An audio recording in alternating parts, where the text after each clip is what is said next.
Magandang araw. Sebastian Hernandez nagpadala ng matinding babala kay Janriel Casimero sa pamamagitan ng isang explosive knockout. Isang malinaw at matinding mensahe ang ipinadala ng Mexican fighter na si Sebastian Hernandez para sa ating Pinoy champion na si Janriel Cuadro Alas Casimero. Ito ay matapos niyang bugbugin at tapusin sa loob lamang ng second round ang kanyang nakalabang si Jose Lopez. Hindi lang basta panalo ang itinala ni Hernandez dahil binasag pa niya ang ilong ng kanyang kalaban sa pamamagitan ng kanyang malakas na kombinasyon. Kumbaga sa palakasan, tila sinasabi ni Hernandez na ito mismo ang sasapitin na Casimero kapag nagharap sila sa ibabaw ng ring sa darating na Disyembre. Pero bago maganap ang Casimero versus Hernandez, ay babanggain muna ni Hernandez ang Kameda Promotions. Bago formal na maganap ang inaabang bakbakan sa Disyembre, may malaking pagsubok muna na kakaharapin si Hernandez. Nakatakda siyang lumaban ngayong Setyembre 23 sa Japan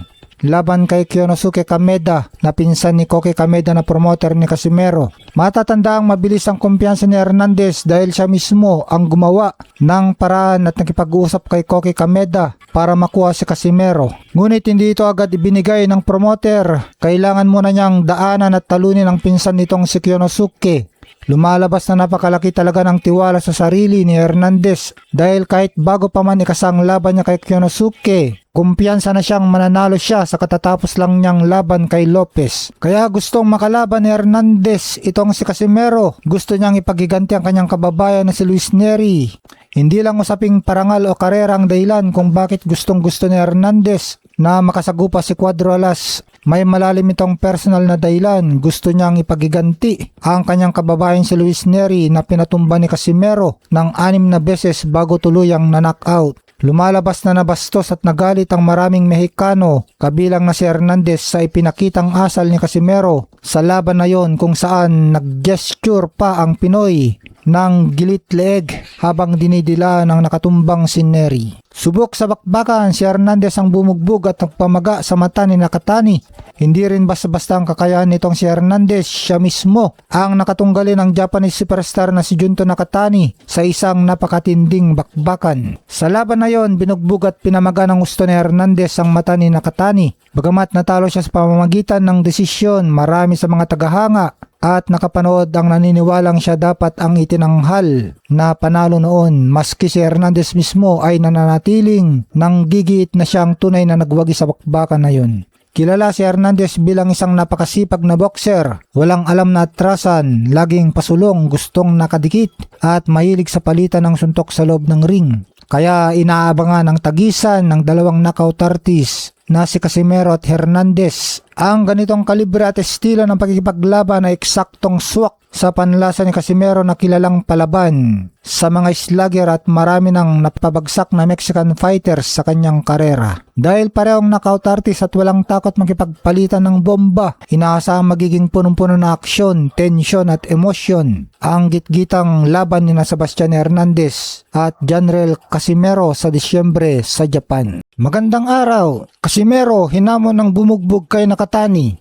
Casimero versus Hernandez, matinding Pinoy-Mexican rivalry. Nagbabadya sa Super Bantamweight. Umiinit ang tensyon sa Super Bantamweight Division. Isang malaking bakbakan ang posibleng may kasa bago matapos ang taon sa pagitan ng dating 3 Division World Champion na si Janriel Cuadro Alas Casimero at ng kinakatakutang Mexicanong fighter na si Sebastian Hernandez. Gusto nito ang si Sebastian Hernandez na ipagiganti ang kanyang kababayan na si Luis Nery kay Casimero. Ito ang dahilan ng paghahamon ni Sebastian Hernandez ay ang kanyang personal na galit sa talamak na pang-aasar at pagpapabagsak ni Casimero sa kanyang mga kababayang Mexicano, lalo na kay Luis Nery. Ayon sa update ng promoter na si Koki Kameda, mismong si Hernandez ang lumapit sa kanila upang hilingin ang laban kay Casimero. Nais umano ni Hernandez na bawiin ang dangal ng Mexico at turuan ng leksyon ng maingay na Pinoy. Pero bago kay Casimero, mapapalaban muna itong si Hernandez kay Kyonosuke Kameda na isang Hapon. Dahil hindi agad ibinigay ng Kameda Promotion si Casimero ng libre. Sa halip, ginawa mo ng eliminator match ang susunod na laban ni Hernandez. Makakaharap muna ni Sebastian Hernandez si Kyonosuke Kameda sa Setyembre 23 sa Japan. Si Kyonosuke Kameda ang boksingerong huling tumalo kay Casimero. Kaya ang magiging laban ni Casimero at Hernandez ay sa Disyembre na, ngayong taong kasalukuyan. Kung mananalo si Hernandez kay Kameda, tuloy-tuloy ng negosyo at official ng maikakasa ang malaking laban nila ni General Casimero sa Disyembre. Delikadong kalaban din itong si Hernandez dahil siyang nagpabukol sa top pound-for-pound fighter at Japanese superstar na si Junto Nakatani. Kaya hindi basta-bastang kalaban si Hernandez. Kilala na siya ngayon at respetado na sa Japan. Matapos niyang ipamalas ang walang hupang Mexican brawling style laban sa Japanese superstar na si Junto Nakatani. Sa kanilang laban, binugbog at binigyan ni Hernandez ng malaking bukol sa mata si Nakatani. Kahit natalo sa desisyon, pinatunayan ni Hernandez na isa siyang peligrosong power puncher na kayang magdulot ng pinsala sa kahit kanino. Maalalang bukod kay Sebastian Hernandez, isa pang Meksikano ang target din si Casimero na si David Picasso. Kaya mukhang pila-pila na rin ang iba pang top Mexican contenders na gustong makatapat si Cuadro Alas.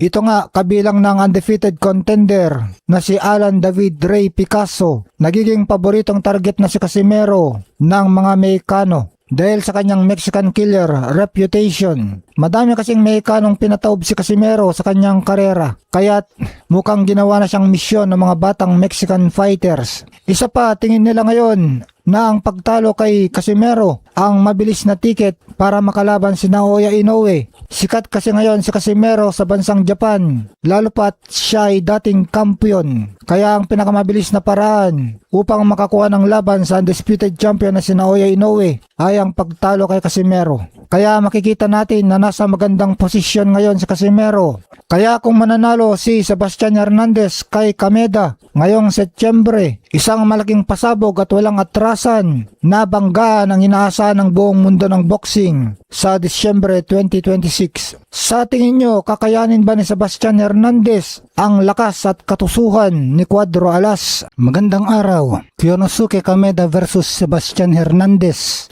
Bakbakan sa super bantamweight at ang mananalo sa kanila makakalaban ni General Casimero sa December. Kasado na nga ang bakbakan ni Kyonosuke Kameda ng Japan at si Sebastian Hernandez ng Mexico sa darating na September 23, 2026 sa Sumiyoshi Sports Center sa Osaka, Japan. Gaganapin ang laban nila sa Super Bantamweight Division kung saan pasok sila sa top 10 rank contenders. Ang bakbakan na ito ay tinaguyod ng promoter ni General Casimero na si Koki Kameda. Ito ay patunay na kayang magkasa at kumuha ng mga malalaking pangalan sa mundo ng palakasan, si Koki Kameda. Si Kyonosuke Kameda ng Japan, kilala ng mga Pinoy boxing fans matapos niyang talunin si General Cuadro Alas Casimero sa pamamagitan ng puntos. Pero binatikos ito ng gusto ng mga Pinoy fans at binansagan nilang Japanese runner dahil puro pagtakbo at pag-ilag ang ginawa nito laban kay Casimero. Sa kabilang banda, itong si Sebastian Hernandez ng Mexico ay isang matinding Mexican brawler na hindi marunong umatras. Kahit natalo siya sa puntos kontra pound for pound fighter na si Junto Nakatani, pinahirapan naman niya si Nakatani, pinalobo at pinamaga niyang mata nito sa isang napakatinding dikdikan na laban.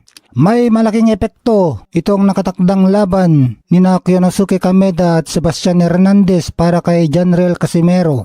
Dahil gusto ni Casimero na maging 5 Division World Champion, kaya kailangan din niyang kumuha ng pagkakampiyon dito sa Super Bantamweight Division at sa Featherweight Division. At ito muna ang unahin niya, itong Super Bantamweight Division. Kaya ang makalaban niya, ang mananalo dito kina Sebastian Hernandez at Kyonosuke Kameda ang magiging daan niya para sa kanyang layunin na ika-4 na kampyonato na division. Ayon sa plano ni Koki Kameda na ang mananalo sa pagitan ni Kyonosuke Kameda at Sebastian Hernandez ang siyang nakatakdang mga kalaban ni Casimero sa December 2026. Mas paborito ng mga boxing enthusiasts na magwagyang Meksikanong si Sebastian Hernandez laban kay Kameda dahil mas masayang panoorin at puno na aksyon kapag si Hernandez at Casimero maglalaban dahil pareho silang brawler at palaban. Kaya kapag silang dalawang nagkaharap sa ring, inaasahan walang takbuhan, talagang palitan ng mukhaan at suntok ang masasaksihan ng mga tagahanga.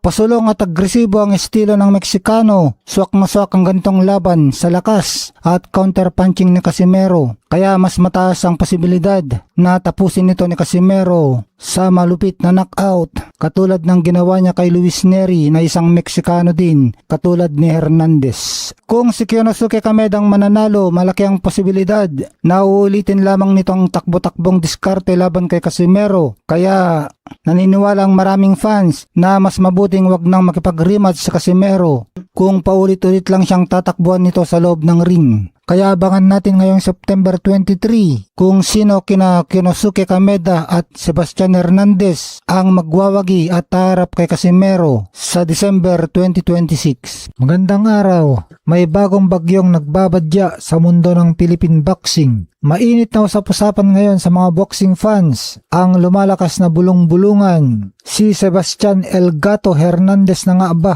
ang susunod na makakatapat ng ating pambato na si Janriel Cuadro Alas Casimero. Ayon sa mga sariwang chismis, ang mapanganib na Meksikano ang target na ilagay para sa unang laban ni Casimero sa ilalim ng kanyang bagong 3-fight contract sa Kameda Promotions. Bahagi ng umiikot na rumor na posibleng mag-cruise muna ang landas ni na Sebastian Hernandez at Konosuke Kameda doon mismo sa Japan. At kung sino man ang mananalo sa tapatang Hernandez at Kameda, siya ang itatapat at makakalaban ni Janriel Casimero. Bagamat rumor pa lang ito na pwedeng magkatotoo o hindi, kapanapanabik ang ganitong senaryo para sa mga tagahanga ng boxing. Kung sakaling si Hernandez ang manalo laban kay Kameda at ito ang makatapat ni Casimero, malaking benta ito para sa Pinoy fighter. Kapag napatulog na alas ang Meksikanong nagpahirap at nagpalobo sa mata ni Junto Nakatani, tiyak na mas lalong iingay ang pangalan ni Casimero para sa inaasam na bakbakan laban kay Naoya Inoue o kay Junto Nakatani mismo. Si Sebastian Hernandez ay ang Meksikanong mandirigma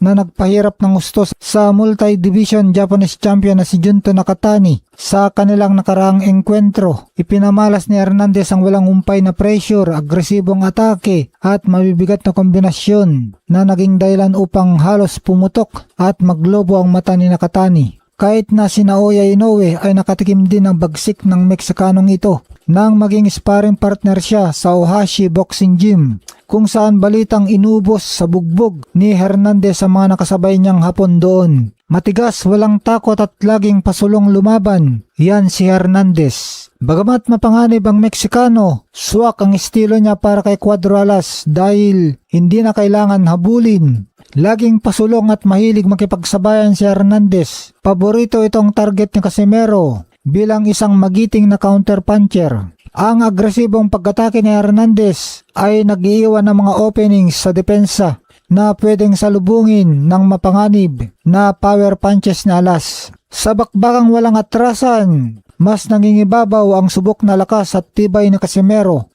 Bagamat paborable ang estilo, hindi pa rin ito ordinaryong lakad sa parke. Ayon sa mga kritiko, kung gustong masiguro ni Casimero ang panalo, kailangan niyang humanap ng paraan upang patulugin o manockout si Hernandez bago pa umabot ang laban sa ika-6 na round. Kapag humaba ang laban, ang walang katapusang stamina at pressure ng Meksikano ang maaaring maging mitsa ng kanyang pagkatalo. Isang klasikong Philippines versus Mexico na naman ang nagbabadyang maganap. May sapat nga ba na lakas at diskarte si Casimero para mapatumba ang isang Sebastian Hernandez? O si Hernandez ba ang magiging pader na haharang sa pangarap ni Cuadro Alas na muling maging kampiyon? Abangan natin ang opisyal na anunsyo. Ngunit isang bagay ang sigurado, kapag ang mga mandirigmang ito ang nag-abot, lintik lang ang walang ganti sa bakbakan.